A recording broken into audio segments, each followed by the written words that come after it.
Hello everybody, welcome back to the cavern. It's xBundok here. Today we got a short little paint with me video. I'm working on a Pathfinder Nightmare Dragon that I picked up from the store. Again, we don't really play Pathfinder that much. I just thought he looked pretty cool. So I snagged him up.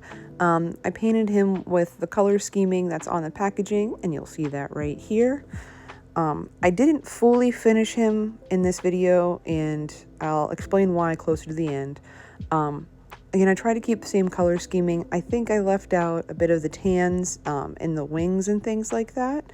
Otherwise, it's pretty similar. And here's the figure.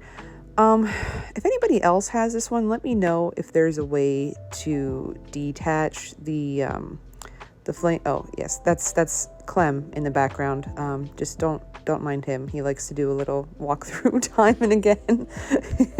If anybody can guess Clem's namesake, just throw the guess down in the comments. If you get it, I don't know, I'll give you a gold star or something.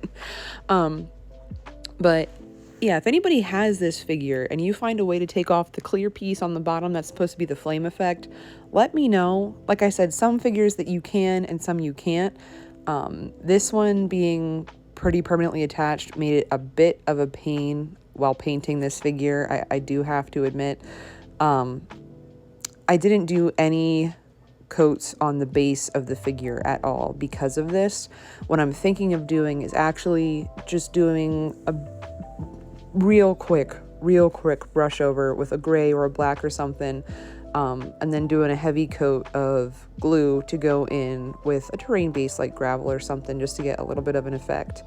And so here you see the two reds that I did. I did a base coat of heraldic red from the MSP paint, and then a second coat with the maroon just to give it a little bit more depth. And then next we're going to go in and do base coats of the body. So he's got black and then some shiny gray. I don't want to say it's silver because I didn't want to make it super plated silver. So I went in with the concrete gray MSP, and then I ended up mixing that with silver Citadel paint to try and give it a little bit of that sheen but not make it too shiny. And I think it ended up turning out pretty okay. And then I'll show you again the paints I'm looking at using here, like I try to in most of the videos, but sometimes I forget and I kind of just get to work. So he ends up looking a little flat, and I know it's, you know, I have to keep the marketing agenda out of my brain whenever I'm painting things. I have to recognize they're not going to look how they look on the packaging, right? Like they were taken in a studio setting and or, you know, manipulated on the computer and edited so that they looked a specific way. But the one thing I will give myself credit for, I had my black mixed with the perfect amount of water for this base coating. I don't know if I'll ever get it again, but I was so pleased with how the paint was laying down on the base coat for this figure. You know, so it's the little victories that you got to enjoy. So yeah, just enjoy. I'm going to get the base coat on here, and then I'll show you what he looks like before we go in to do our washes.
All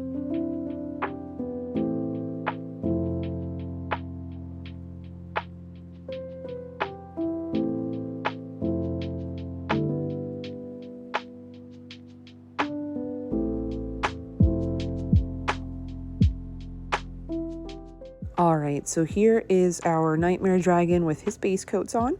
I did go in and do some of the reds and some of the smaller details like his antlers or horns, I guess I did in the brown. And we're gonna go ahead and do a wash. I have the purple wash from Citadel that I already have, and I'm gonna thin it out with some of the paint, the discard paint though, so it will have a little bit of shimmer with it. And so here he is after the wash, and we're gonna do some highlighting on him, a bit of head. Oh, actually I already did. That's my bad, it's already in the video. I did a little bit of edge highlighting on him, but I also made it thicker on the body portion than I did with the wings and the hair, because I kind of wanted like an inked, chunky, like a comic feel to him. Because looking at him versus the size of your PCs, he's big, but he's not, you know, massive dragon big. So I like the idea of the comic style, almost like he's going to come out of something off of the paper, and like he manifests that way. Obviously, I have no idea of the lore for the Nightmare Dragon when it comes to Pathfinder, but that might be how I use him in my game. Make him something that's, you know, created by what players put on paper or an NPC put on paper or something like that. Down in the comments, let me know. On the box, it looked like they kept those clear portions clear. But let me know what color wash you think I should do over those. As always, thank you everybody for watching. Like and comment if you're really enjoying it. If you're not subbed already, subscribe. And again, as always, you guys take care.